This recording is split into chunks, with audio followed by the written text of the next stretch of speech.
Hello students, स्वागत है आप सभी का फॉरएवर प्रयास एजुकेशन चैनल में। और मैं डॉक्टर शशि शास्त्री आज एक नया निबंध आप लोगों के लिए लेके आई हूँ जिसका शीर्षक है धर्मो रक्षति रक्षित है। देखिए स्टूडेंट, ये जो निबंध है यूजीपीजी क्लासेस के लिए बहुत ही इम्पोर्टेंट है, बहुत बार पूछा जाता है। तो आज हम कोशिश करेंगे कम शब्दों में बहुत अच्छा निबंध लिखने की, साथ ही साथ प्रयास करूंगी मैं आपको उसका हिंदी अनुवाद करके भी आपको पूरे अच्छे से समझाने की। तो दोस्तों, अगर आप लोगों को और इसी प्रकार के कोई निबंध देखने हैं तो प्लीज़ आप चैनल पे जाएं। प्लेलिस्ट में मैंने बहुत सारे निबंध डाले हैं। और अगर आप लोग चैनल पे नए हैं तो प्लीज़ चैनल को सब्सक्राइब कर लें, ऐसी ही और नोटिफिकेशन आपको समय समय पे मिलती रहेंगी। प्लीज़ अगर आपको वीडियो अच्छी लगे तो उसको ज़रूर से ज़रूर लाइक करें, अपने साथी स्टूडेंट्स के साथ भी शेयर करें। तो चलिए दोस्तों, शुरू करते हैं हम आज का अपना टॉपिक, धर्मो रक्षति रक्षित है। शुरू में हम बात करें तो महाभारते मनुस्मृतौ च प्राप्यमाणम लोकप्रियम संस्कृत वाक्यम अस्ति।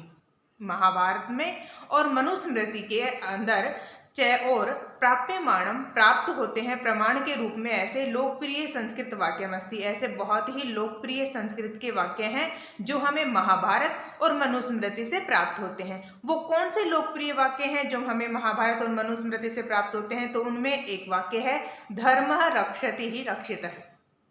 अब यहाँ धर्म यानी कि धर्म, रक्षित है, एक रक्षिता का अर्थ होता है रक्षक, और रक्षति यानी कि रक्षा करता है। इस भाव को यहाँ प्रकट किया है कि धर्म की जो रक्षा करता है, धर्म उसकी रक्षा करता है, इस प्रकार के भाव को यह प्रकट करता है। अन्येषु शब्देषु धर्म रक्षित है रक्षकम रक्षति इति।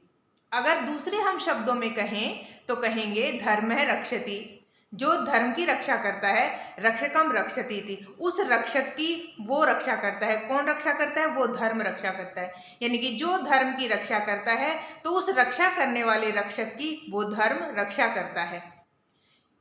तत्सद्धर्म न हंतव्यो मान नो धर्म हतोवधि। इसीलिए कहते हैं कि तद, इसलिए कहा है कि सद्धर्म न हंतव्यो, कि जो सद्धर्म है उसको न माने निश्चित रूप से हंतव्यो नहीं मारता है, तो मानो धर्म है हतोवधि, तो धर्म भी उसको कभी भी नहीं मारता है। अर्थात अगर हम किसी की रक्षा करते हैं, हम धर्म की रक्षा करते हैं, तो वो धर्म स्वयं हमारी रक्षा करता है। भाव यहाँ यही है। अस्माकं देश भारत आध्यात्मिक देश अस्ति। अस्माकं हमारा देश भारत एक आध्यात्मिक देश है। देव देव्यः भूमि अपि मन्यते, ये इसको देवी देवताओं की भूमि भी मन्यते मानते हैं। यदा यदा पृथ्व्यां दुष्ट जनानाम अन्याय क्रोध च वर्धते तदा ईश्वर मानव रूपेण पृथ्व्यां जन्म प्राप्नोति। यदा यदा जब जब पृथ्व्यां पृथ्वी के ऊपर दुष्ट जनानाम दुष्ट लोगों का अन्याय क्रोध च वर्धते, अन्याय और क्रोध जब बढ़ता है, तदा तब ईश्वर मानव के रूप में पृथ्व्याम जन्म प्राप्नोति, पृथ्वी के ऊपर जन्म को लेते हैं या जन्म प्राप्त करते हैं। तथा च पृथ्वीम अन्यायात मुक्तम करोति, और फिर तथा च और पृथ्वी को उस अन्याय से मुक्तम करोति, मुक्त करवाते हैं। अस्माकं भारत देश है कोटि वर्ष पूर्वात आध्यात्मिक देश है, विश्व गुरु साधु नगर च इति मन्यते। हमारा जो भारत देश है ये कोटि वर्ष पूर्व से ही आध्यात्मिक, विश्व गुरु और साधु नगर, इस प्रकार का इसको हम मानते हैं। धर्म एव हतो हंति धर्मो रक्षति रक्षित है। तद अस्मात् धर्मो न हंतव्यो मानो धर्मो हतोवधि। कहते हैं कि जो मनुष्य या जो पुरुष धर्म एव हतोहंति, धर्म जो है वो धर्म एव, धर्म भी हतोहंति, उसी को ही मारता है या धर्म की जो हानि करता है उसकी हानि होती है। धर्मो रक्षति रक्षित है, धर्म की रक्षा करने वाले की रक्षा होती है। यह पुरुष है। तद अस्मात् धर्मो न हंतव्यो मानो धर्मो हतोवधि। तद अस्मात्, इसीलिए धर्मो न हंतव्यो, धर्म को न हानि पहुंचानी चाहिए, तो मानो धर्मो हतोवधि, तो धर्म भी कभी हमें नहीं मारता है या हानि नहीं पहुंचाता है। यह पुरुष है, जो व्यक्ति या जो मनुष्य धर्म रक्षति, धर्म की रक्षा करते हैं, धर्म तम रक्षति, धर्म हमेशा ही उनकी रक्षा करता है। यह पुरुष है, जो पुरुष या जो मनुष्य धर्मम रक्षति स कदापि न पराजित भवति। जो पुरुष या जो मनुष्य धर्म की रक्षा करता है, स वह कौन? वह पुरुष कदापि न पराजित भवति, कभी भी पराजित न भवति होता है, कि कभी भी पराजित नहीं होता है। यतः इसीलिए सधर्मण्येव ईश्वर है, मनुष्य, प्रकृति, ब्रह्मांड इत्यादि रक्षतः भवति। इसीलिए धर्मण्य, धर्म की हमेशा ही हमें रक्षा करनी चाहिए। उस धर्म में ईश्वर है, मनुष्य है, प्रकृति है, ब्रह्मांड इत्यादि उन सब की ही रक्षितः भवति, तो वो सब हमारी रक्षा करते हैं। ये धर्म की एक रक्षा करने से साक्षात ईश्वर, मनुष्य, प्रकृति, ब्रह्मांड यानी कि पूरी की पूरी कायनात उसकी रक्षा करती है। धर्मो रक्षति रक्षितः अर्थात तम धर्मम रक्षसि धर्मे त्वाम रक्षाम करिष्यति। हम इतनी देर से यही पढ़ रहे हैं कि धर्म किस प्रकार से हमारी रक्षा करेगा। तो त्वम, हम, धर्मम रक्षसि, जब तुम धर्मम, धर्म की रक्षा करते हो तो धर्म भी त्वाम, तुम्हारी, रक्षाम करिष्यति, रक्षा करेगा, करिष्यति, करेगा, कि अगर तुम धर्म की रक्षा करते हो तो धर्म भी तुम्हारी रक्षा करेगा। यह पुरुष है धर्मनाशक है, धर्म तम नाशयति। यह माने जो पुरुष मनुष्य धर्मनाशक है, धर्म का नाश करने वाला होता है, तो धर्म तम नाशयति, धर्म भी उसका नाश कर देता है। धर्म रक्षक है, धर्म अपि तम रक्षति, धर्म के जो रक्षक होते हैं तो उनकी धर्म भी रक्षा करता है। अतः इसीलिए एव हत धर्म अस्मान कदापि न मारेत, इसीलिए हत धर्म, धर्म को मारने वाला अस्मान कदापि न मारेत, उसको कभी भी नहीं मारना चाहिए। अस्य भयस्य कारणात् अस्माभिः कदापि धर्मस्य उल्लंघनम न कर्तव्यम। अस्य भय से, इस भय के कारण अस्माभिः, हमें भी, कदापि, कभी भी धर्म का उल्लंघन नहीं करना चाहिए। क्यों नहीं करना चाहिए? क्योंकि अगर हम धर्म का उल्लंघन करेंगे, धर्म को हानि पहुंचाएंगे, तो धर्म भी निश्चित रूप से हमारी हानि पहुंचाएगा। इसीलिए उस धर्म को कभी भी हानि नहीं पहुंचानी चाहिए, धर्म का नाश नहीं करना चाहिए, अधर्म नहीं करना चाहिए। धर्मो रक्षति रक्षितः श्लोकात् पंक्ति राष्ट्रीय विधि विद्यालयस्य बेंगलुरुस्य आदर्श वाक्य रूपेण स्वीकृता अस्ति। ये जो पंक्ति है धर्मो रक्षति रक्षितः, ये जो श्लोक की पंक्ति है, ये राष्ट्रीय विधि विद्यालय बेंगलुरु के आदर्श वाक्य के रूप में स्वीकार की गई है। धर्मस्य एक अर्थ है नियमः, नियमावली इति अपि मन्यते। धर्मस्य, धर्म का एक अर्थ नियम या नियमावली भी हम मानते हैं, यानी कि किसी एक नियम को मानना ही क्या है? धर्म है।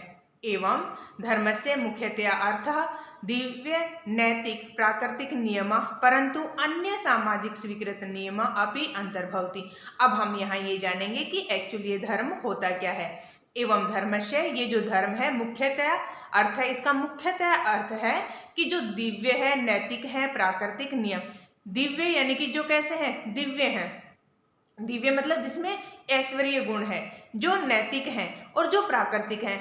ठीक है, नैतिक यानी कि जो नियम से होते हैं, दिन का उगना, दिन का छिपना, ये सब बातें हैं। प्राकृतिक जैसे ऋतु परिवर्तन है, नियम से एक ऋतु के बाद दूसरी ऋतु आती है, सर्दी, गर्मी, वर्षा, सभी ऋतुएं अपने एक नियम से आती हैं। तो जो दिव्य, जो दैव्य में यहाँ आप ले सकते हैं जन्म और मृत्यु है, ये सब क्या है? ये दैव्य में आते हैं, यानी कि इनके ऊपर व्यक्ति का किसी का वश नहीं है। तो जो दैव्य है, जो नैतिक यानी कि जो नियम से होते हैं, रोज होते हैं, जो प्राकृतिक है, नियम है, एक तो ये हो गए धर्म, परंतु अन्य सामाजिक स्वीकृत नियम, परंतु अन्य और भी सामाजिक यानी कि समाज के द्वारा स्वीकृत जो नियम है अपि अंतर्भवति, वो भी इसके अंतर्गत आते हैं। यानी कि किसी को हिंसा नहीं करना धर्म है, सच बोलना धर्म है, झूठ बोलना अधर्म है, गलत नीति अपनाना अधर्म है, किसी के साथ मार पिटाई करना, किसी को अभद्र शब्द कहना, ये सब अधर्म है। यानी कि ये क्या है? ये सामाजिक नियम है, जो समाज के द्वारा, सामाजिक स्वीकृति के द्वारा नियम बनाए गए हैं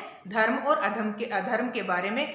तो यहाँ यही कहा है कि धर्म का मुख्यतः अर्थ, मुख्य रूप से अर्थ तो दिव्य, नैतिक और प्राकृतिक है, लेकिन कुछ सामाजिक नियम भी हैं जो इस धर्म के अंतर्गत आते हैं। अब आपको पता हो गया होगा कि एक्चुअल में धर्म होता क्या है।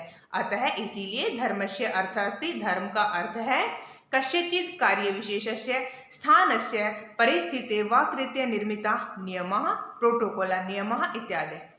किसी कार्य विशेष में, यानी कि कुछ कार्य करने के, हर काम को करने के भी नियम होते हैं, तो कुछ कार्य विशेष के नियम, स्थान के नियम, हर स्थान के भी नियम होते हैं। आप निर्जन जंगल में रात में नहीं जाएंगे, ठीक है ना।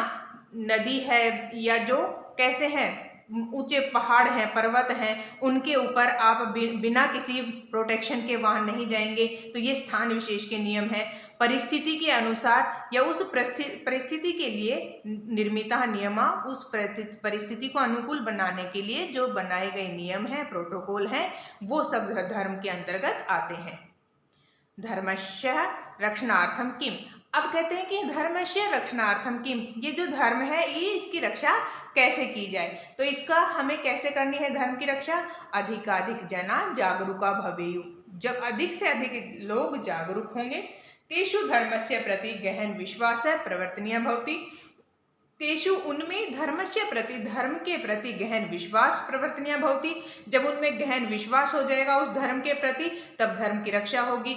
एकीकृत भवितुम अर्हति अहिंसा परम धर्मस्य अपूर्णम श्लोकम पुनः पूर्ण रूपेण पठितव्यम भविष्यति यथा अहिंसा परमो धर्म धर्मम हिंसा तथैव च।